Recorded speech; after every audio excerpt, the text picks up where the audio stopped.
ส่วนของการครบวาระของโรงพยาบาลมนุษย์รักษาเนาะหมู่ที่4บ้านทุกกังของเขาอีกเล็กน้อยก็จะได้ใบสีสู้ขวัญเนาะสุดทุกสู้ขวัญเอาเลิกเอาสาขาคอยดีๆขอบคุณนะคะทีมงานในส่วนของทั้งอำเภอทั้งอสอำเภอทุกท่านน่ะขาดก็ได้ก็คือผู้ใหญ่บ้านผู้ซอยแพทย์สารวัตรนะคะพลสทั้ง11หมู่บ้านนะคะเพื่อจะทยอยมาแสดงความยินดีล่ะค่ะในส่วนอีกขั้นตอนอีกในช่วงอายุที่เขาครบรอบใน10 ปีที่เขาทำหน้าที่นะคะ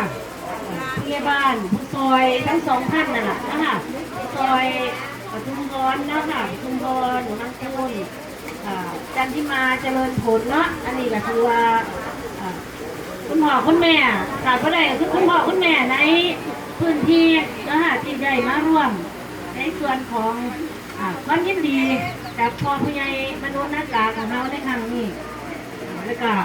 ขาดก็ได้อีกทั้งญาติพี่น้องนะคะทั้งครอบครัวของคณะกรรมการหมู่บ้านคุณสตรีผู้วสมนะคะมาร่วมด้วยช่วยกันแสดงความยินดีกับพ่อผู้ใหญ่มนุษย์ในครั้งนี้ซึ่งท่านได้เฮ็ดงานมาก่อนกำนันอีกเราเนาะซึ่งท่านเป็นผู้ซอยแล้วก็มาเป็นพยาบาลก่อนกำนันตั้งหลายปีเราไงตั้งแต่เพิ่งเข้ามา20 กว่าปีแล้วเป็นผู้ซอยเนาะเพิ่น